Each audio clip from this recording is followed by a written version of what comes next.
boa noite, queridos amigos do Facebook. E aí, pessoal, beleza?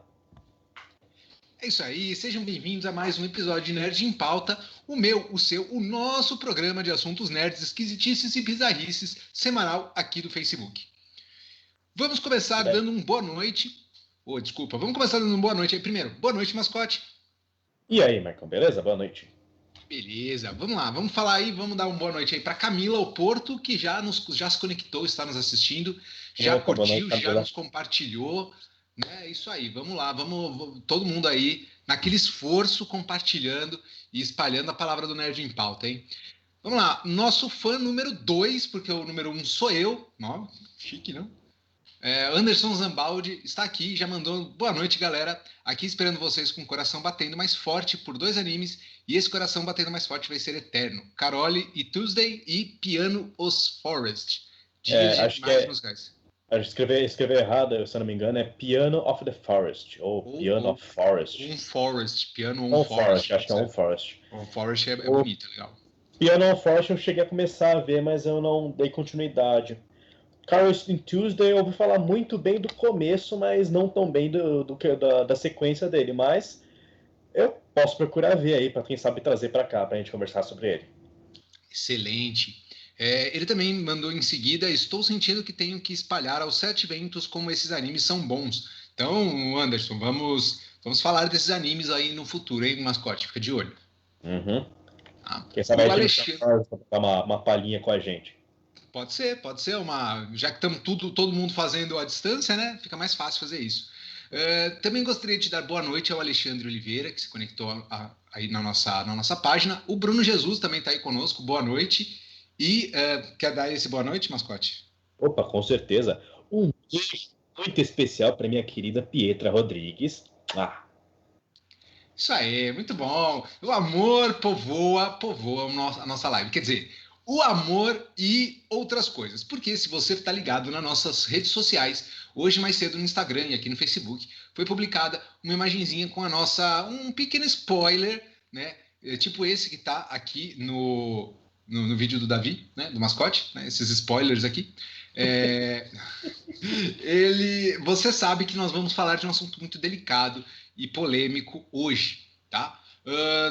Não sei se é novidade para vocês, mas ocorreu um crime nos Estados Unidos e isso gerou uma série de protestos que também acabou ecoando e eclodindo algo parecido aqui no Brasil, e de tal forma um movimento social muito famoso durante entre a Primeira e a Segunda Guerra Mundial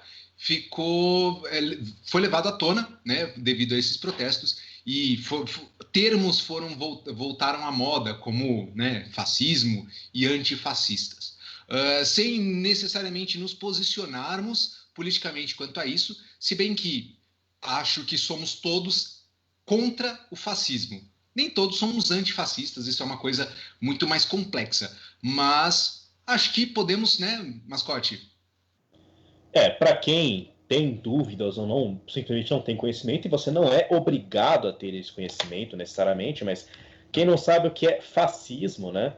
Resumindo muito bem, podemos dizer, um sistema, um regime autoritário, que prega um hipernacionalismo, discriminação, né, o ódio contra minorias, etc. e tal. O fascismo ele serve de inspiração aí pro nazismo, né, do Hitler. Ele foi instituído por eu não vou lembrar agora no presidente italiano. Benito Mussolini. Isso, por Mussolini, olha só, que nome que eu fui esquecer, mas enfim. Seria um nome bonito se ele não carregasse tanto peso, né? Benito Mussolini. Só que você fala isso, dá aquela energia, aquela baixada na energia do ambiente, né? Exato. Ele influenciou aí, então, ele acaba influenciando sistemas extremamente dominantes e que tem uma figura central que tem todo o poder em si, etc. Recomendo a todos que estudem, né, que procurem se informar melhor o que exatamente é o fascismo, até de preferência, né, com pessoas que entendem melhor do que ninguém isso, que são historiadores, né, professores de história. Olha, provavelmente, eu não sei, eu não vi ainda a lista de podcasts dele, meu editor conhece, provavelmente ele vai me dizer aqui, mas tem os podcasts do Vitor Soares, História em Meia Hora e História para os Brothers, que são muito bons, e ele provavelmente tem algum episódio sobre fascismo. Dá uma conferida lá. E aproveita e confere o Bunker da Deusa, que ele participou jogando com o Goblin Babu. Tá bem maneiro. O William tá comunicando a gente aqui nos comentários que não é influência do fascismo que nasceu o nazismo. Na verdade, o fascismo estava em moda, por assim dizer, naquela área, principalmente com o pessoal do eixo, né? Quase todos eles ali eram fascistas. Na mesma época houve o fascismo do Mussolini, o franquismo na Espanha e o nazismo na Alemanha. Foram meio contemporâneos aí, cada um seu próprio modelo de fascismo, mas todos são considerados políticas fascistas, tá? Mas agora, sem mais encheção de linguiça, porque nós não somos historiadores, eu gostaria de trazer o primeiro assunto da nossa pauta de hoje. Esse assunto, esse filme, ele é um clássico, tá? Ele nasceu clássico, com personagens vivos, principalmente por conta de um quadrinho que deu origem a esse filme, tá? Mas esses personagens tomaram um corpo tão grandioso na pele desses atores incríveis, e esse filme, ele mexe tanto com os nossos brios, ele mexe tanto com a nossa humanidade, com a nossa ética, que só de eu preparar para anunciar ele aqui, e é uma honra e um orgulho falar desse filme. Bom, vamos parar de enrolar. Estamos falando de V de Vingança. Bom, para quem conhece, tá? Para quem é aquele nerd antigo, tá? V de Vingança, ele é um filme artístico muito bem feito, beleza?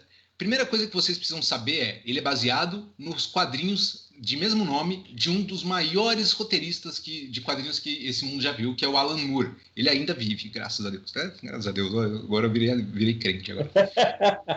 Bem, é um filme de ação e de suspense, ele é de 2005, portanto 15 anos já superou, ele ainda passa com louvor no teste dos 15 anos, tá? Passa muito.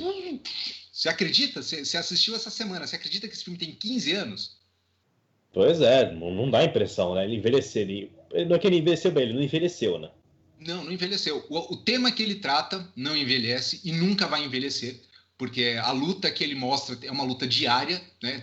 Que você vai ver, se você assistir o filme, você vai ver a mensagem. Não é uma luta de uma pessoa ou de outra pessoa, é de todos nós, tá? Todos nós, num regime democrático, temos o dever de, a despeito das dificuldades, superar as dificuldades ou atingir ou ir até onde a gente puder para lutar essa luta, tá bom? Foi dirigido por James McTeague e Joel Silver e pelas irmãs Wachowski, que também escreveram o roteiro. É uma adaptação, né, como eu disse, da série do Alan Moore e do David Lloyd, publicado pela DC Comics sob seu selo de graphic novels, né, seu selo adulto Vertigo. Mano, tem muito quadrinho bom, né, nesse selo Vertigo, muito. Eu acho que o próprio Sandman é desse selo, mas eu não tenho certeza. Sandman, se eu não me engano, é Vertigo. Eu acho que o próprio Constantine era Vertigo, não era? Constantine era Vertigo. Preacher é Vertigo. Tem muitos títulos. Eu gosto mais dos títulos do selo adulto da DC, a Vertigo, do que o selo DC. Enquanto na Marvel eu prefiro os quadrinhos da Marvel do que da Marvel Max, que são semelhantes. Bom, interessante porque os selos as histórias da Vertigo vão ter mais críticas sociais, vão ser histórias mais para você ler e pensar do que para você ler e curtir ali a ação e tal, né? Apesar de que ainda vão ter ação, né? Quer dizer, não sei se a HQ do V de Vingança tem tanta ação quanto o filme tem, mas o filme tem momentos de ação muito bons, né? Uhum. É bem ativo, né? Não é um filme político, mas muito ativo, tá? O William contribuiu com mais alguns dados aqui pra gente, falando que teve o salazarismo também em Portugal, outro regime fascista. O Anderson listou aqui Hitler na Alemanha, Mussolini na Itália, Franco na Espanha, e durou mais ou menos até os anos 50, e tem uma série muito boa, Merli, que tem algumas reminiscências aí dessa época espanhola, tá? E Tito na Iugoslávia. E Portugal, o Anderson completa que em Portugal foi uma ditadura parecida com o que nós tivemos aqui na década de 60, não tinha um líder supremo lá em Portugal, como tem, por exemplo, na Coreia do Norte. E deixa eu ver aqui, tem mais um comentário do Anderson. E antes da gente continuar, eu quero dar uma boa noite para o Vitor, que está nos assistindo. Aproveita. Vitor. O Gutierre Ferreira também está nos assistindo, conectou agora. Boa noite. Salve. Gente, ainda hoje são poucos que leram HQ V de Vingança. As pessoas conhecem mais o filme mesmo. Será que sou uma das poucas pessoas que acham um filme bem melhor que a HQ? Achei o filme mais dinâmico e, no fundo, melhor. Cara, é peculiar, tá? Eu não lembro se eu li tudo do V de Vingança, mas realmente ele é um quadrinho antigo. O traço, ele tem aquela linguagem, linhas grossas, ele é um pouco complicado de ler por causa desse gap cultural aí da época em que ele foi escrita para agora, mas realmente o filme é muito mais ativo que os quadrinhos. Se é melhor ou pior, tem algumas cenas que só conseguem fazer sentido no quadrinho. Se não me engano, tem uma cena em que ele tem um manequim numa rua e ele tá declamando poesia e uns homens-dedo atacam ele usa o manequim para distrair os homens-dedo. Enfim, tem algumas cenas nos quadrinhos que não funcionariam no filme e com certeza tem coisas que no filme não funcionariam nos quadrinhos, tá? Mas vamos colocar então o contexto em que esse filme acontece. Beleza? Opa, com certeza. Bora então.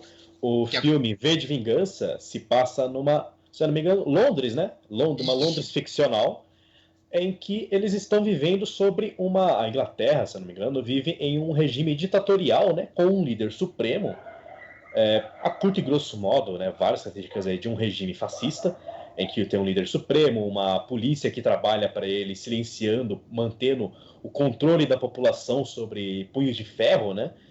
Controle da mídia, basicamente todos os aspectos possíveis da vida das pessoas para gerar uma suposta segurança. Talvez até tenha aí uma segurança, mas quem é o inimigo afinal de contas, né? O inimigo é quem o Estado decide que é. No caso do V de Vingança, pelo menos. E você tem essa figura, um homem mascarado, ele usa uma máscara inspirada numa figura, se eu não me engano, é uma figura, tem evidências históricas dessa pessoa, né, que é o Guy Fawkes. Sim, o Guy Fawkes, ele foi um revolucionário, ele era o líder da conspiração da pólvora, uma conspiração que visava derrubar o parlamento inglês. E eu não lembro agora qual era a época desse atentado. E essa tentativa de atentado, ela é histórica, só que houve uma traição e o Guy Fawkes não conseguiu ir a fundo. É muito parecido com a história da Inconfidência Mineira aqui no Brasil. Uhum. Certo. Então ele utiliza essa máscara de Guy Fawkes, né? Ele pretende fazer um ataque também ao parlamento, né? Para atacar o governo atual. E durante essa jornada até ele fazer esse atentado, ele vai caçar várias pessoas que estão ligadas ao passado dele. Porque ele... Bom, eu não vou dar muitos detalhes sobre o passado do personagem, porque é mais interessante que vocês assistam o filme. E durante a jornada dele, ele encontra a nossa protagonista. Sim, temos uma mulher muito importante nessa história. Tão importante que eu não me esqueci, mas é porque eu tenho a memória de um esquilo. Essa personagem, ela chama Eve, e ela é interpretada pela queridíssima Natalie Portman, conhecida por nós aí por viver a Padmé Amidala nos filmes na prequel do Star Wars. E ela é encontrada pelo Vi, que é o herói, né? Vamos chamar de herói para cairmos nos clichês, mas ele não se considera um herói, tá? Isso que é bonito. Ele vai às vias de fato, ele faz o que ninguém mais... Ele salva a Eve, que no começo do filme vai se encontrar com um amigo e é abordada no meio do caminho por dois homens-dedo. Eu acho muito peculiar esse nome. A Finger Policy, ou a polícia dedo, é equivalente à Gestapo nazista, tá? É uma polícia secreta, uma polícia de elite que visa perseguir revoltosos, perseguir pessoas e perseguir criminosos de uma forma geral, mas principalmente criminosos políticos do governo, tá? E, como sempre, existe corrupção, existe descaso, existe maltrato, abuso de poder, tá? Tudo isso por causa da proteção do Estado autocrático, liderado pelo John Hurt, o ator que interpreta Adam Sutler, que é o nome do nosso vilão, por assim dizer, o ditador, líder do partido Fogo Nórdico, que é como chama o partido controlado pelo governo, tá? Mais alguns dados aqui, tá? O Stephen Rea, ele faz o detetive Finch. E deixa eu ver nomes de atores importantes aqui, a gente vai falar mais dele, tá? Mas deixa eu falar uma coisa, ele foi lançado pela Warner Bros. Um dia antes do aniversário da noite de Guy Fawkes, ou seja, 4 de novembro de 2005, quase no aniversário de 400 anos da morte de Guy Fawkes. Ele acabou sendo lançado no dia 17 mesmo, tá? O Alan Moore ficou um pouquinho frustrado com os resultados do filme. Agradece ainda assim, porque ficou um pouco melhor que os filmes do Inferno e a Liga Extraordinária. Eu não sabia que a Liga Extraordinária era do Alan Moore. Muito bom. Você não sabia? A gente falou dele. A gente falou? Eu não lembrava que era do Alan Moore. Eu sempre esqueço da existência do Alan Moore, desculpa. Bom, aí você me pergunta, o que aconteceu na Londres que fez com que um Estado totalitário tomasse conta? Acontece que ao longo do filme você vai perceber que medo, né? Um ataque terrorista foi feito contra o orfanato St. Mary.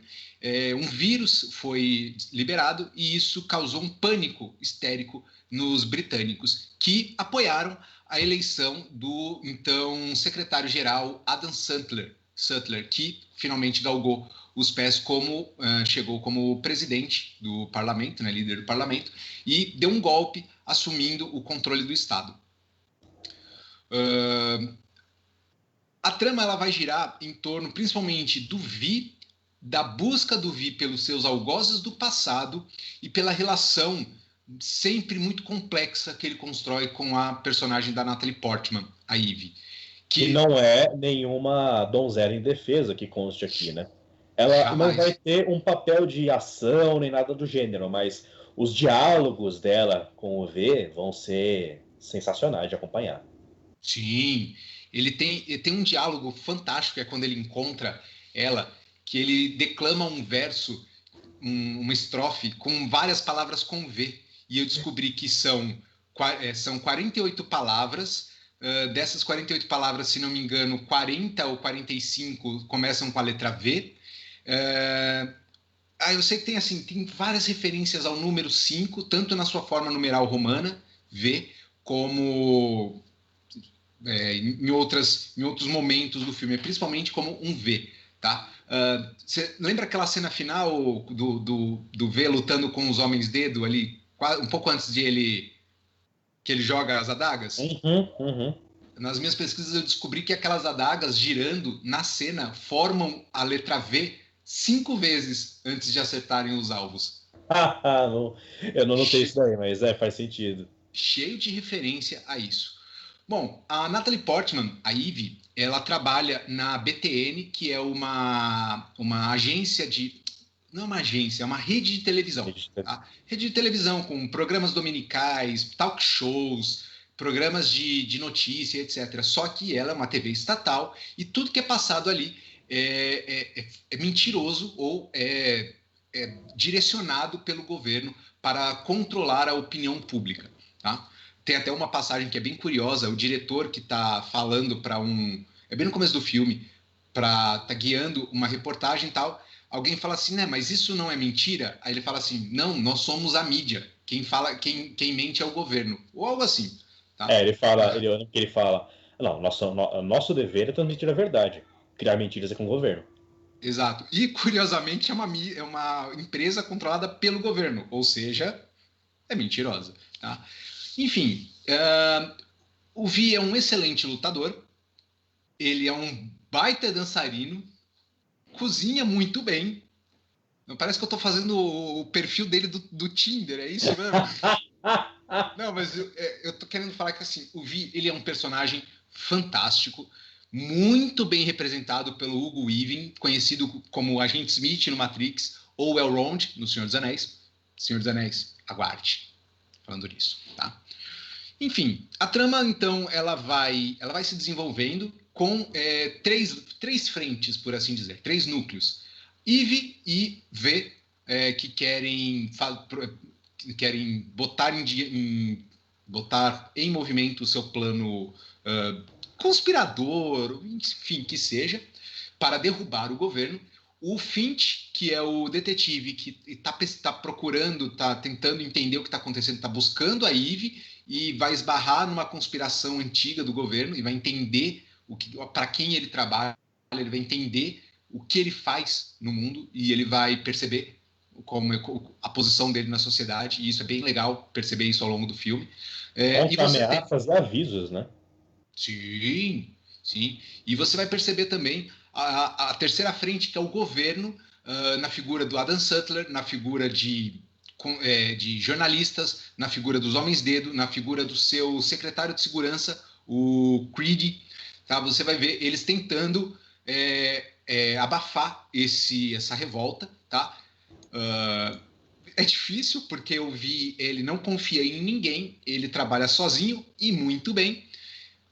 E, finalmente, ele acaba ajudando a Eve a entender o estado em que ela vive. Porque, no começo, ela é uma heroína hesitante. Ela não quer fazer parte. Quando ela descobre que o V está assassinando líderes do governo, ela foge e tenta avisar. Na verdade, ela tenta uma anistia ali, né? O real, ela estava mais com interesse próprio do que com medo. Ela estava sendo egoísta. Ela estava com medo natural e tentando uma anistia, né? Ela tenta isso aí, tentando avisar um personagem do governo que, sinceramente, para mim, mereceu morrer e sofreu foi pouco.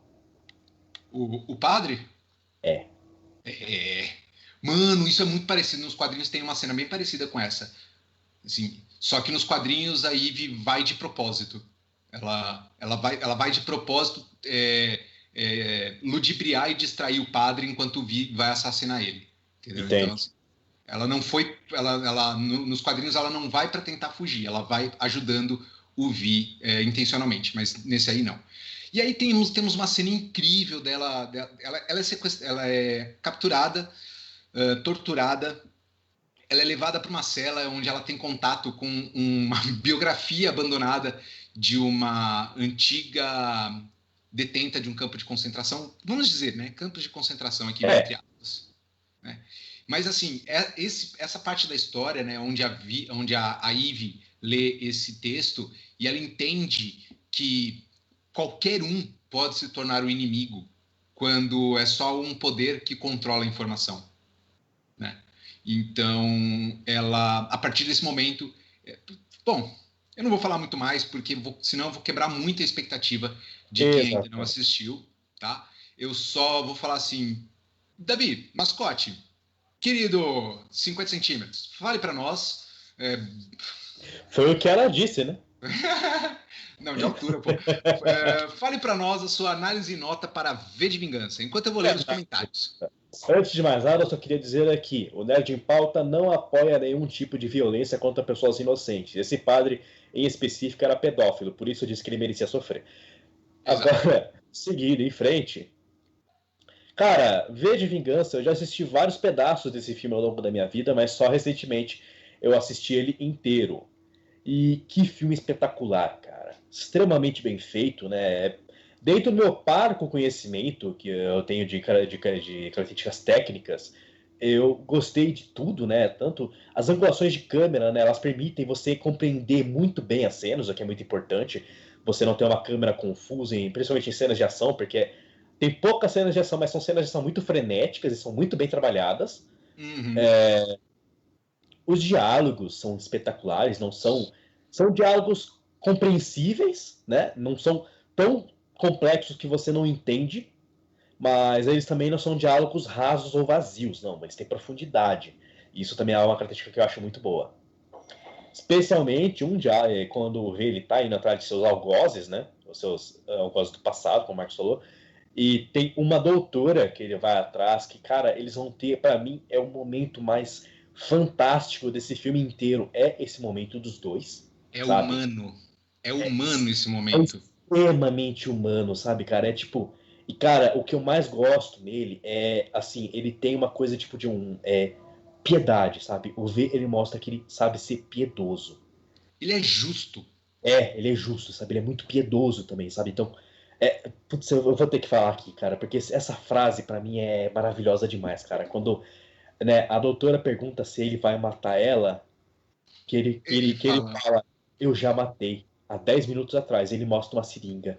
Caraca, e mano. Ela pergunta, eu vou sofrer? Ele fala, não. Né? Cara, isso pra mim é maravilhoso. Principalmente quando ela fala, seria tolice pedir desculpas? Ele fala, jamais. E ela se desculpa, sabe? Cara, que espetacular, sabe? É espetacular demais. Ele dá a chance do arrependimento. Ele leva a justiça, né? Mas ele dá a chance do arrependimento. E ele aceita. Sim. Ele reconhece, né, o arrependimento sincero que ela sentia, que ela demonstrava. Ele respeita isso. Isso é algo que eu acho espetacular, que é uma coisa que eu gostei muito disso para quem já assistiu, talvez não goste da obra, mas para quem assistiu Demon Slayer, é o que eu gosto muito nesse anime, sabe? Que o protagonista ele é piedoso, mas ele leva a justiça, mas ele é piedoso, ainda assim, com seus inimigos. O final dele, né, mano, fantástico, principalmente o diálogo final, né, que o Vi vai ter com a Eve, né? Uma coisa que eu gosto muito que ambos, né, é mostrado um momento de renascimento de ambos nessa obra, né? Mas enquanto o V, ele vai ter o renascimento dele, entre aspas, assim, em meio a fogo e sofrimento, a Eve, ela renasce, tem o renascimento dela, tipo, na chuva e com alegria. E isso é uma coisa que eu achei espetacular nessa obra, sabe? Na linguagem visual. Toda a reflexão, toda a mudança que ela causa nele. E sim, toda a mudança que ele causou nela também. Então, assim, cara, não tem como, não existe possibilidade de dar menos que 5 selos para V de Vingança. Que tem o título mais traduzível possível para o Brasil, né? Porque o título original seria V from Vendetta. Então, ficou perfeita a tradução. Ficou, e não teve subtítulo, né? V de Vingança, uma luta por liberdade. Imagina o locutor do SBT narrando isso. Hoje à noite. Bom, agora é minha vez. Primeiro, a trilha sonora também. Eu vou falar que a gente não falou disso ainda. Overture 1812 ou Abertura 1812 de Tchaikovsky. Ele explode um prédio assim no começo do filme e explode o parlamento ouvindo essa música e as bombas explodem no ritmo da abertura. Mano, aquilo é fantástico. E é uma prova de que música clássica fica bom com tudo. Com rock and roll ou com explosões. Né? Bota música clássica, é a trilha sonora ideal para qualquer coisa que você fizer. Detalhe, o Davi Mascotti já falou tudo isso, mas eu vou reforçar. Fotografia lindíssima, a iluminação dos ambientes, os jogos de luzes, né? A caracterização das personagens, a Natalie Portman, depois do cativeiro, está muito magra, está bem judiada, parece mesmo que ela passou por uns perrengues fortes. Tá? O figurino do Vi é tipo, incólume, sem deixar um pedaço de pele dele. Você vê pedacinhos da pele dele, especificamente as mãos, em um momento bem específico do filme, em que ele cozinha. Tá? É poético, é inteligentíssimo, tático e estratégico. O filme ele é uma excelência cinematográfica, na minha opinião, humilde opinião, do começo ao fim, e, portanto, não merece menos do que 5 estrelinhas de eu sou uma ideia, eu não sou um homem. V de Vingança, isso significa que você não pode perder a chance de assistir esse filmaço, tá? Procura aí dá seus pulos, né? Porque é basicamente isso que o Vin ensina também. Dá seus pulos, amigão. Só tem uma parte do filme que me deixou um pouco confuso, que é quando a Eve é capturada e ela passa por uma série de torturas, né? Durante o filme a gente vai descobrir que foi o próprio Vi que capturou ela. Isso, velho. Pessoal, assim como esse carro atrás de mim, esse programa tem spoilers. Ok. Então, ele captura ela e ele faz ela passar por algumas torturas. Pode parecer um pouco estranho, um pouco violento, um pouco até vilanesco da parte dele, mas o objetivo dele era fazer ela perder o medo, como ela disse anteriormente, que desejava. E aí que fica um pouco confuso para mim. Ela não viu ele, ou não reconheceu ele, ou será que ele foi ajudado? Se bem que depois no próprio filme mostra que ele é um mestre dos disfarces, né? Então pode ser que ela não tenha reconhecido ele, porque ele se disfarça muito bem, não sei. Mas isso fica um pouco confuso para mim. Durante o cativeiro, pelas cenas que nos dão a entender, ela nunca ficou nunca teve ângulo de visão, ele sempre tinha uma luz atrás dele ou alguma coisa que bloqueava. E o fato de ele ter um treinamento de ator, ele poderia modular a voz dele também, sei lá. Então, assim, e outra, mano, cara, ela tava presa sob tortura, numa condição extremamente estressante. A última coisa que ela ia pensar assim, nossa, o cara que me salvou anteontem me prendeu, raspou meu cabelo, tá me batendo, tá me dando choque. Não vai pensar isso, né? Não é o que estraga a experiência do filme, né? Mas ele me deixou um pouquinho confuso. Mas ainda assim, putz, o filme não atrapalha em nada. O filme continua espetacular, apesar de qualquer coisa. Isso aí. Bom, então é isso, meus queridos. Esse foi a nossa análise de V de Vingança. Aproveita, assista e deixa aí seus comentários. Fala pra gente o que você achou desse filme. Se a gente não viu alguma coisa, se nós erramos alguma coisa, dá sua letra aí. Aproveita, curte esse vídeo, compartilha esse nosso canal. A gente gosta muito de conversar sobre esse tipo de assuntos nerds aqui toda semana. E você deve ter um amigo ou amiga que vai gostar de ver o nosso programa. Passa para eles, por favor. Tá bom? Ó lá, o Anderson tá nos falando uma outra frase muito bonita também, né? Ele diz os atores, mas a fala do filme é os artistas usam mentiras para contar a verdade. Nossa, tá? que frase que fala, espetáculo, que frase poética. Mano, né? Instantaneamente, no momento do filme que ele falou isso, eu pensei, enquanto o governo usa a mentira para mentira para contar verdades, né? Para criar uma verdade, sei lá. É bem bizarro isso. É tipo isso. Eles inclusive falam isso durante o filme, acho, né? Que os artistas usam a mentira para falar falar verdades e o. Ouvi falar isso para Eve dentro da galeria. Da galeria das coisas. E depois ele acrescentou uma coisa como o governo usa mentiras para encobrir a verdade, ou coisa assim. Uma curiosidade. Nas minhas pesquisas eu descobri que o John Hurt, que faz o papel do Adam Sutler, ele já fez um filme antifascista, só que do outro lado, ele era o personagem principal na adaptação de 1984 de George Orwell. Ele faz o Winston Smith, que é o personagem principal do livro. Olha, ele era mais novo, da hora. Curioso. Pois é. Ele já sabia como viver num regime totalitário, né? Então ele conseguiu interpretar o Adam Sutler direitinho. Outras referências. Adam Sutler é um nome que foi criado para ser parecido com o nome de Adolf Hitler, tá? Se não me engano, Adam é a forma britânica de Adolf, tá? E a sonoridade de Sutler com Hitler também é parecida. Bom, chega de falar de V de Vingança, ele é um filme muito bom, mas eu quero que vocês assistam e criem as suas próprias conclusões, pensem por si mesmos, tá? Então vamos falar desse filme alemão, que é uma refilmagem de um filme de 81. Ele é baseado no livro de Todd Strasser e é estrelado por Jürgen Vogel, Frederick Law, Jennifer Ulrich e Max Riemelt. Ele é um filme de 2008 e é conhecido como A Onda.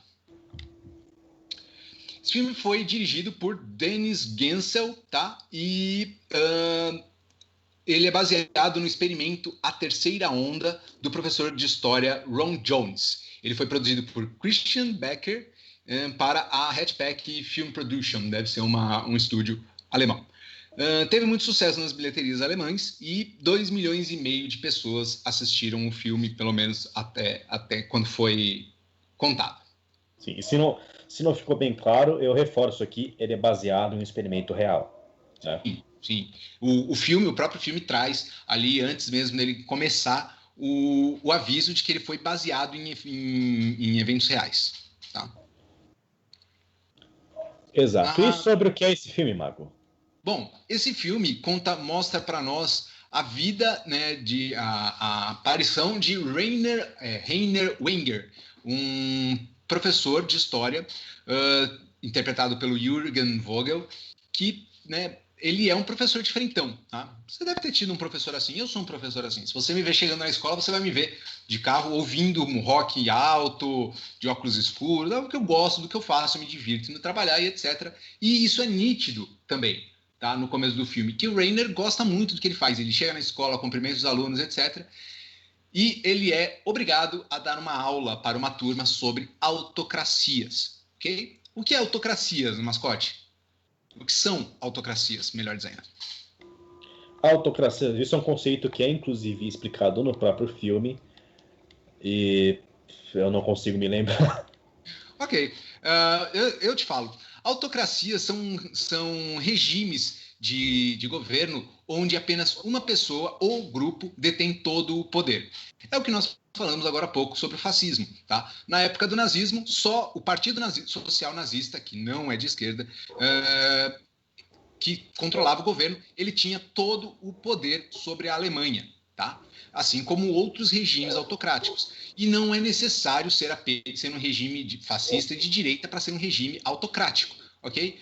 Por exemplo, a monarquia francesa pré-revolução era considerada autocrática ou monarquia absolutista, onde o rei detém todo o poder e tem todo o controle sobre a nação. A curto e grosso modo, qualquer ditadura, não é mesmo? Sim, pode ser considerado uma autocracia. Você tem um grupo ou pessoa detendo todo o poder absoluto, né, do Estado, no caso. Exato. E aí, ele então, mesmo a contragosto, porque ele não gosta desse conteúdo, ele não gosta, ele preferia dar aula de anarquismo do que de autocracia, mas ele chega, enfim, na sala, e a sala é um detalhe que a gente precisa... Prestem atenção quando vocês forem assistir esse filme, na organização da sala na primeira aula, tá? As mesas são dispostas de forma mais aberta, os alunos sentam ao redor das mesas, eles escolhem aonde eles sentam e com quem eles sentam, e o mais engraçado, ao chegarem na sala de aula, os alunos tiram garrafas de refrigerante, potes com lanches, bolos, tortas, etc., e deixam na mesa, parece um grande piquenique. Isso muda ao longo do filme, porque a grande pergunta, o incidente incitante, aquilo que dá gás e starta o filme de verdade, é quando o professor Wenger pergunta para sua sala: vocês acham que não é possível um regime como o nazismo surgir novamente hoje em dia? E os alunos falam que não, que a Alemanha superou essa história e que isso não vai acontecer de novo. E é aí que começa o experimento da onda. Exato. Então, o professor ele vai lentamente, né, ele vai incutindo pequena, eu não vou falar de valores, né, não é valores, mas ele vai aos poucos criando uma pequena simulação de regime dentro da sala. Então ele reorganiza as cadeiras, ele começa a controlar os alunos sentam, impõe pequenas regras de etiqueta, né, de como falar com ele, tem que se chamar de senhor, para falar vocês têm que se levantar. Começa a impor pequenos exercícios para todos fazerem, controlar a postura como eles se sentam, e tipo, ele usa desculpas como, não, mas se você se sentar de tal jeito, você respira melhor, o sangue flui melhor e tal, né? Faz eles marcharem em grupo, faz eles marcharem com uma brincadeira de que não, é para fazer barulho para a sala de baixo e tal. E depois de um tempo ele sugere, né? Ele vem com a ideia de vamos usar um uniforme, não é uma coisa simples, tipo uma camisa branca, um short, uma calça jeans. Faz uma saudação. Exato, cria uma saudação, cria um símbolo e conforme isso aí vai avançando, o grupo ele começa a surgir um senso de unidade no grupo, porque eles pertencem a um grupo só e tal, eles começam a ajudar. Em alguns aspectos, você vê melhoras realmente, né? Até os professores ficam admirados, como a diretora, né, fica admirada como a sala dele melhora a postura, melhora as notas, né, melhora de forma geral. Só que você vê também como isso vai perdendo o controle, né? Principalmente porque você vai ter alunos que se revoltavam primeiro, eles aceitam voltar para a sala, mas eles têm meio que interesses próprios em fazer parte daquele grupo. Pessoas de fora da escola, até começa da faculdade, no caso, começam a conhecer o que A escola é uma escola de ensino médio. Escola de ensino médio? No filme de 81 é uma faculdade. Tá. No de 2008 é uma escola de ensino médio. Pequena confusão, mas enfim. Na versão alemã é uma escola de ensino médio, verdade. E aí, você vê alguns aspectos positivos surgindo disso, mas rapidamente as coisas começam a perder o controle e descambar para um lado completamente negativo, né? Com os alunos cometendo atos de vandalismo, sendo agressivos com pessoas de fora que não fazem parte desse grupo seleto, né? Que é a onda, até culminar aí no final que tem na versão alemã, né? Tem um final extremamente desastroso. Eu até queria comentar aqui algumas diferenças. Hoje eu reassisti a versão original, inclusive. Eu não consegui achar com uma boa qualidade, né? Não sei se alguém de repente encontrar ou souber onde eu encontro, por favor me indica para mim compartilhar esse link. Mas você tem a versão original completa. A versão de 81, né, americana, ela é um curta-metragem, não chega a ter 50 minutos. A melhor resolução que eu encontrei foi no YouTube com 480 pixels, né? É bem ruinzinho, né? Mas, enfim, o filme é muito bom também. A versão americana, a diferença da alemã, ela é muito curta, então ela tem um desenvolvimento muito rápido, ela não desenvolve muito personagens específicos, é diferente da alemã, que ela se aprofunda bastante. Os personagens têm nomes diferentes, né? Na versão alemã vão ter nomes alemães, mas os personagens são basicamente os mesmos. Você encontra ali o carinha que é o jogador. No caso da versão americana, é um jogador de futebol americano. Na versão alemã, você tem um jogador de polo, né? Mas ele também é a namorada da menina lá, que era muito inteligente. Você tem o outro rapazinho que é meio excluído, né? No caso, na versão alemã, ele claramente tem problemas psicológicos e até familiares que são claramente são demonstrados pra gente. Na versão americana, ele também parece ter algum tipo de problema, mas parece ser algo não é tão aprofundado assim na obra, né? Mas ele tem um comportamento meio estranho. E os personagens são muito parecidos, né? A forma como eles interagem é muito parecida. Você tem mais personagens na versão alemã, no caso, tipo, alunos que se revoltam e tipo depois voltam, no caso como eu citei. Você vai ter mais pessoas de fora sendo mostradas na versão alemã, até eles arrumando confusão com alguns anarquistas, né, na versão alemã, o que não acontece na versão americana. O final é um pouquinho diferente nas duas versões. Na versão alemã, ele termina mais com um diálogo e acaba tendo ali um momento desastroso para mostrar mesmo como até mesmo como esse regime pode ser danoso, né, para a população, principalmente mesmo quando ele cai, ele continua sendo danoso, né, um regime fascista no caso, né, desse protofascismo, como o Marcos falou para mim fora da live, né? E na versão americana ele já tem um final mais brando, mas ainda assim muito impactante também, né? Com o final não vai ser um spoiler porque é um filme de 81. Na versão americana, o professor termina, ele chama todo mundo falando que você quer o movimento da onda, é um movimento nacional de jovens e vai ter uma reunião onde eles vão conhecer o líder e ele termina passando um vídeo de Hitler, né? O que é muito impactante para os alunos, né? Porque eles, tipo, ele fala, então, esse é o seu líder. Vocês todos seriam ótimos nazistas. Porque vocês começaram a agir, a seguir uma pessoa sem questionar, sem pensar por si mesmos, apesar de muitas coisas irem contra coisas que vocês mesmos acreditam, vocês seguiram, e o resultado teria sido esse. É muito impactante na obra.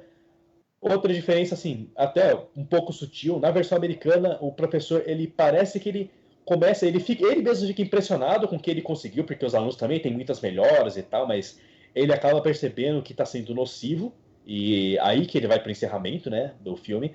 Na versão alemã, o professor, ele se perde bastante na coisa que ele mesmo criou, né? Ele meio que se deixa levar um pouco, ele se deixa levar um pouco pelo que ele conquistou, ele acha que os outros professores têm inveja dele, ele acaba até brigando com a própria esposa e o final acaba sendo muito mais desastroso. Recomendo ambas as versões, né, para vocês assistirem. Se você for mais sensível, assista a versão americana, né, dá aí enfrenta aí os 480 pixels, mas vale a pena, o filme é muito bom de assistir. A versão americana é muito branda, não vai ter não tem, resumindo assim, bem, não tem sangue, não vai ter nenhum movimento de violência extrema. Na versão alemã, principalmente no final, você vai ter momentos mais violentos e bem tensos. Então, uma pessoa mais sensível pode não passar bem. Pode haver gatilhos para algumas pessoas nesse filme, sim, tá? No final dele. Tem gatilho para pessoas sensíveis nesse filme. Bom, eu quero chamar... A gente já vai para análise e nota, Mascote, mas eu só quero chamar atenção para duas figuras visuais que eles utilizam ao longo do filme, tá?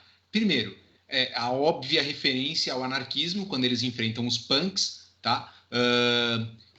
Note os punks de preto e etc. E isso é a referência de uma das...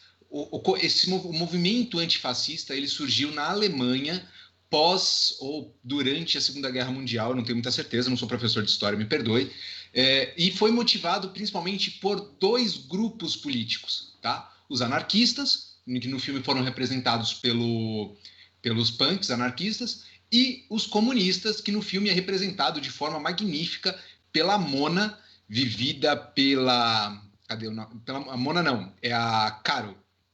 Eu não lembro agora quem que é a atriz que faz a Caro Deixa eu ver, eu devo ter na minha lista aqui.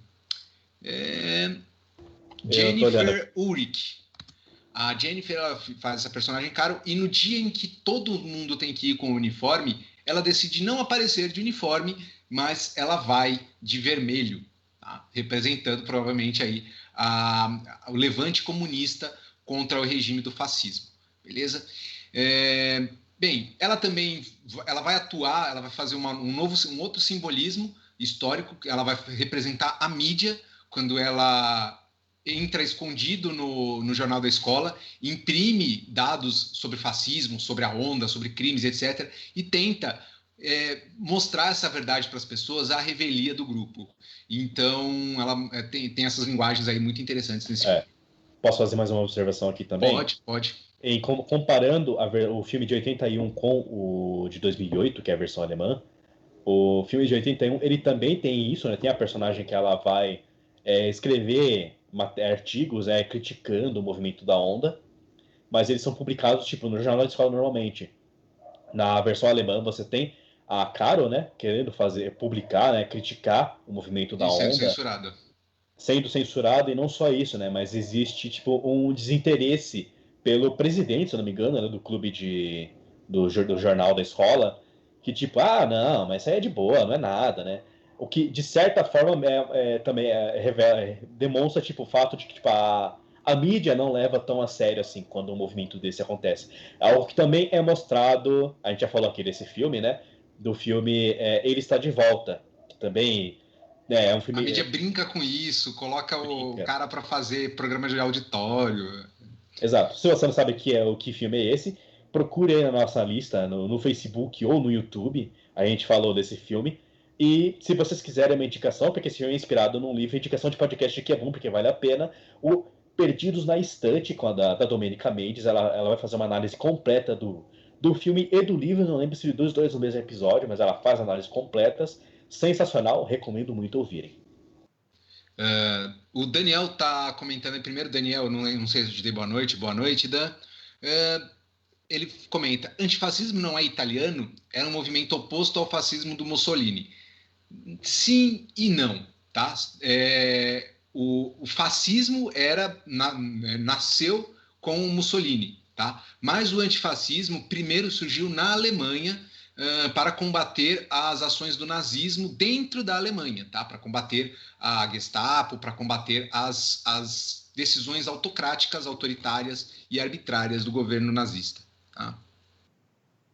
Isso, e aí o Anderson está comentando que sim, mas eram os partisãs, o braço comunista e socialista da Alemanha, da Itália. Olha que bonito o nosso Nerd em Pauta, compartilhando dados históricos e informação. Eu adoro meus fãs, adoro vocês, meus queridos. Anderson Zambaldi, Dani, Isso.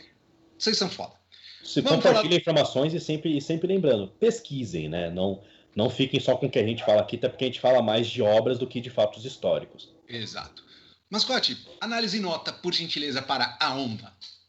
Cara, A Onda, tanto a versão americana de 81 quanto a versão alemã de 2008 são extremamente atuais, né? Contam a mesma história, mas com linguagens um pouco diferentes. No caso da versão americana, mais rápido e mais leve, a versão alemã já mais demorada, mais trabalhada e também muito mais densa. São filmes que eu recomendo demais que todos assistam para... É um estudo, né, de como um ditador pode nascer e ganhar poder rapidamente e sem que as pessoas percebam, né, sem que as pessoas levem a sério, deem a devida atenção a esse fato. Cara, 5 selos para esse filme, tanto a versão de 81 quanto a de 2008 são filmes excelentes. A versão de 2008 eu não trouxe imagens para cá porque tudo muito tudo em qualidade terrível, né? Desculpa. Mas, como eu já disse antes, quem é mais sensível, assiste a de 81, que vale muito a pena. Quem já tem aí estômago para aguentar umas coisas mais fortes, assista a versão alemã, que também é muito boa, e eu não vou dizer que vai te fazer bem, mas vai te fazer pensar. E isso sempre é bom. Exato. Então, o Mascote deu 5 selos e eu vou falar... A parte técnica, ela não chama tanto a atenção.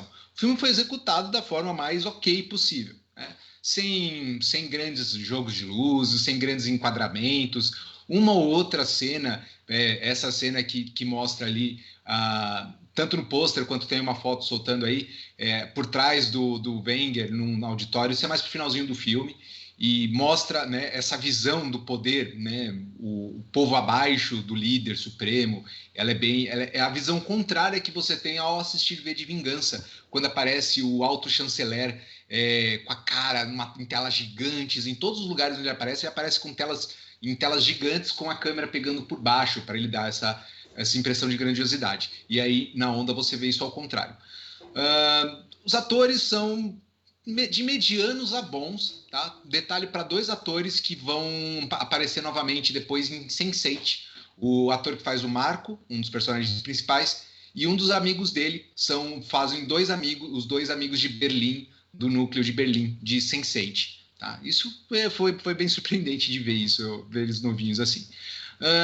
Quanto à história do filme, o que chama atenção são os diálogos e a construção da história, tá? Como a escalada, não da violência, não, porque essencialmente há pouca violência ao longo do filme, né? Mas no final ele fica mais violento, mas é a escalada da falta, da ausência da democracia, tá? Ao contrário da escalada, é a diminuição, o escasseamento da democracia, ao ponto de umas crianças de 9, 10, 11 anos bloquearem o acesso de uma escola da qual elas nem fazem parte. Tudo motivados pelo desejo de pertencimento, em pertencer ao grupo da Onda. Então isso é bem interessante para você assistir e tomar cuidado, principalmente com a sua bolha, ok? Todos nós estamos inseridos em bolhas sociais, em bolhas de argumentos, em bolhas discursivas, mas a gente tem que tomar cuidado com as bolhas em que estamos inseridos e quais são as vontades e desejos que movem essa bolha, ok? A partir do momento que você fala, não, peraí, essa galera tá tendo umas ideias que não compartilho, com as quais eu não compartilho, rapa fora, como fez a Mona, que saiu da turma da Onda na segunda aula, e, né, de preferência, combata o fascismo onde ele surgir. Comentários fascistas devem ser retrucados, ações fascistas devem ser combatidas, e como o V de Vingança mostrou, cada um de nós tem essa responsabilidade e esse trabalho. O muro é deles, ok? Então, se você é isentão, você é fascista. Só porque você não ajuda, beleza?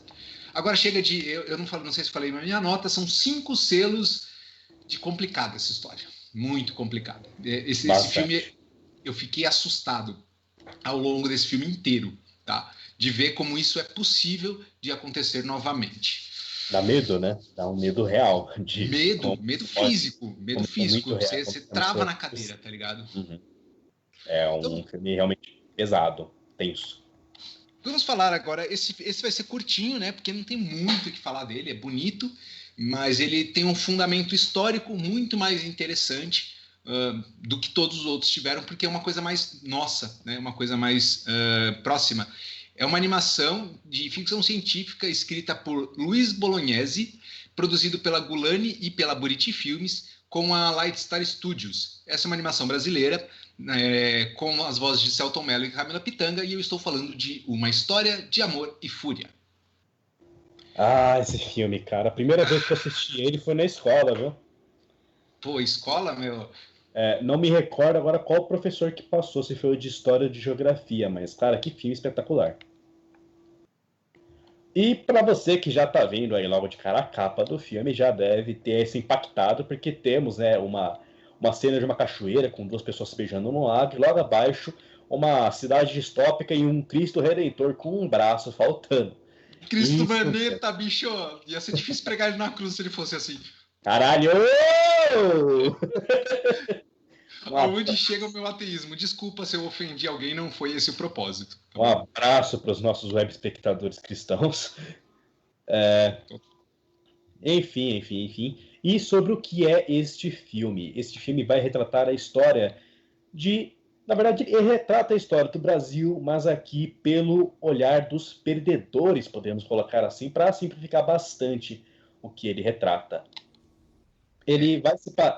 Esse filme, como o Marcos falou, ele é de um filme de ficção, mas ele tem traços de fantasia, principalmente no protagonista, no caso, que inicialmente no filme, né? O filme se passa basicamente no período da colonização portuguesa.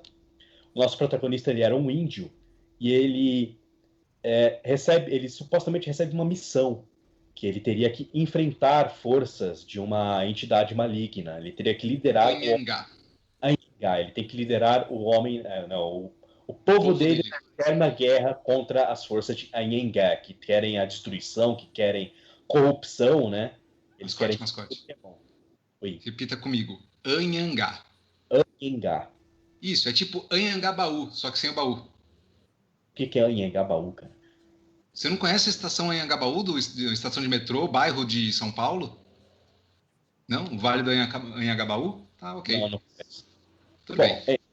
Enfim. Bom, acontece que ele é de uma tribo indígena que foi dizimada pelos portugueses com a ajuda de Tupiniquim. Os Tupinambás. Ele era um Tupinambá, foi uma tribo dizimada. E a amada dele, a Janaína, é morta e ele acaba tentando se matar, mas acontece uma coisa: ele vira um pássaro e voa, né? E passam-se séculos até que ele retorne aí ele vai retornar como um escravo, ele vai passar por também vários momentos nisso daí, ele vai passar pelo período da ditadura e depois até num futuro imaginário do ano de 2096, onde o mundo já está liberando ir pro Beleléu de uma vez por todas. É um filme muito interessante de assistir, né? Como eu falei, ele retrata a história nacional pelo olhar de quem perdeu. Então, não vou aqui dizer que ele retrata pelo olhar de heróis necessariamente. Não é isso. Não é isso que o filme trata, não é isso. Não, calma. O filme vai mostrar a visão do herói, mas depende de que lado da história você tá. Exatamente. O filme ele não toma esse partido necessariamente. Ele vai mostrar um ponto de vista que nós não conhecemos, que não é popularmente conhecido, né? O ponto de vista daquele que costuma ser oprimido, que tenta se revoltar e acaba perdendo mesmo assim. Pois não? Posso falar, tio? Fala. Fica aí, fiquem com essa frase histórica. O chat vai me ajudar a lembrar quem foi o historiador que falou isso, mas ele disse a seguinte frase: a história é escrita pelos vencedores. Então, o filme, o primeiro e o segundo arco do filme vão contar partes da história do Brasil vista por pessoas que os livros de história não comentam. Você provavelmente já ouviu falar do Duque de Caxias, que ele vai aparecer em algum momento. Você provavelmente ouviu falar da Balaiada, mas você sabe quem foi Manuel Balaio? Você sabe quem foi Carinana? Pois é, esse filme vai mostrar quem são esses caras. Exato. Uma frase que ela aparece bastante, vai aparecer no começo e no fim do filme como é que é, se eu não me engano, quem não conhece sua história vive no escuro. Exato. E o filme vai ser todo basicamente sobre isso, né? Sobre contar essa história que nós não conhecemos, que não é... Mascote, essa frase ela é dita 3 vezes ao longo do filme. No começo, a primeira frase do filme, mais ou menos no meio, durante a época da ditadura, quando ele vira um professor da comunidade, e sim, eu acho que ou é a última ou é uma das últimas falas no final do terceiro ato também. Aqui encerra o filme. Uhum. Sobre o filme em si, a animação é muito bonita, né? Ela linda demais. Não tentem comparar assim com animações tipo de estúdio Disney, tá? Não, ela é uma animação com um estilo próprio, com um traço bem próprio. Ela é uma animação muito crua, tá? Ela, assim, crua que eu falo, ela não tem censuras, ela não tem rodeios. Ela mostra a violência tá ali bem explícita na cara de quem tá assistindo. Então, porque a história do Brasil, a história de qualquer nação é violenta e essa animação ela retrata isso. Ela retrata a história como ela é. Violenta, sofrida e dolorosa de vivenciar, tá? Você assistiu, né, Marcos? Assisti. Você também gostou desse filme? Cara, deixa eu fazer meus comentários aqui desse filme, tá? Quando eu só tive total percepção do que a história estava, do que se tratava essa história, de qual impacto que ela queria causar, ali na terceira encarnação do Aguebar, deixa eu pegar o nome dele aqui, eu tenho o nome indígena dele aqui, peraí. Abeguar. Tá? Abeguar é o nome da encarnação original. Depois ele vira Manuel Balaio, um negro. Depois ele vira o Cal, um professor de... Se não me engano, ele era de história. Um revolucionário, né? Que depois vira professor. Um revolucionário antiditadura. Depois ele vira um professor na comunidade, na favela do Rio, em 1900 e pouco. Depois ele vira um cara, tipo, na fase cyberpunk, ele tá, tipo, ele desistiu, tá? Ele já perdeu a esperança dele. Ele perde a esperança e aí só que olha que curioso, no último ato, na última experiência de vida dele, o nome dele é JC. Não é dado o nome dele, é só JC, tá? Então fica aí com a ideia, beleza? O Daniel perguntou nos comentários se esse filme tem no Netflix ou só por streaming. E falei para ele nos comentários e aviso a vocês que estão nos assistindo. Essa animação está completinha, bonitinha no YouTube. Só digita lá, Uma História de Amor e Fúria, e você vai conseguir assistir tudo com as vozes, como eu disse, do Selton Mello, que está fantástico, Camila Pitanga, que tem uma voz muito doce e você consegue comprar ela de Janaína muito fácil. E o Rodrigo Santoro, que faz várias vozes ao longo do filme, tá? Como o Mascote falou, a animação, ela é linda, ok? Eu não vejo uma animação tão bonita há muito tempo, pela própria simplicidade dela, tá? Ela é bonita porque ela é simples, consegue contar muita coisa com essa simplicidade. Sim. A história... E ela é muito expressiva, né? Muito, a animação... Você pega muito bem a emoção dos personagens. Sim, demais. E, bom... Então, Uma História de Amor e Fúria conta a história de um herói que transcende as barreiras do tempo e não consegue fazer nada pelo que ele foi... ele não consegue salvar o povo dele quando ele era indígena. Ele não consegue manter a cidade de Caxias livre do autoritarismo do governo estadual, né? Ele é derrotado. Ele é capturado quando ele é ditador. Ou seja... é um herói que se ferra do começo ao fim. E a grande lição que ele passa é o seguinte: não importa onde você esteja, não importa quem você é, não importa o que você faça, lute. Pois só você pode mudar o seu destino e se você é um homem que vive sem história, vive no escuro, tá? Então, mano, fantástico. Fantástico essa animação. Uma grata surpresa, sugestão do Mascote. Eu já vou deixar aqui a minha nota, porque eu não tenho críticas a fazer a essa animação. Okay? Talvez que ela seja muito curta e porque eu não gostei do final. Mas o que eu posso fazer, né? 5 selos de Tupinambás são os melhores índios. Muito bom. Cara, também não tem muito a acrescentar aqui, né? Você resumiu muito bem o filme, você falou tudo que tinha para ser falado, um filme muito bom. Desculpa. Mais uma vez, aquela recomendação que eu fiz anteriormente, pessoas mais sensíveis, né?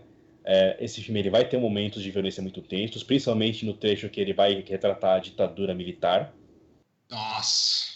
Né? É muito tenso essa parte. Então, quase me deu gatilho. Se você é sensível a ponto de se sentir mal, até mesmo com uma animação, pode não ser uma ideia tão boa você assistir, ou se assistir, assista, sei lá, com outra pessoa que seja mais que não tenha esse problema, não tenha problemas com cenas tensas, para que ela te fale quando acabou o momento mais bravo e você volta a assistir. E eu já te dou um aviso, tá? Apesar da cena da tortura da ditadura ser grave, ser pesada, ela não é o pior que já aconteceu nessa época, viu, gente? Vocês vão ver uma coisa muito tensa, muito pesada, mas é leve em comparação aos registros históricos, beleza? Exatamente. Não se deixem enganar, não, né? Procurem fontes confiáveis, não procurem fontes idiotas. Cara, não tem como dar outra nota que não sejam 5 selos para essa obra, uma animação maravilhosa, sensacional. Recomendo a todos que assistam, mas com o devido cuidado, né? Não assistam nada que lhe faça mal. Exato. Se em algum momento incomodar, pausa e abandona a obra, assiste depois ou pergunta pra gente o que acontece. Beleza? Então, você deu a sua nota? Deu, né? 5 selinhos também? Então é isso, meus queridos amigos. Essa foi a pauta de hoje. Eu peço desculpas se alguma coisa ofendeu, incomodou, irritou, nós não temos eu falo por mim, tá? Eu não tenho o potencial, o desejo de ofender ou desagradar ninguém, mas tenho sim o desejo de fazer a minha parte dentro de um regime democrático, ok?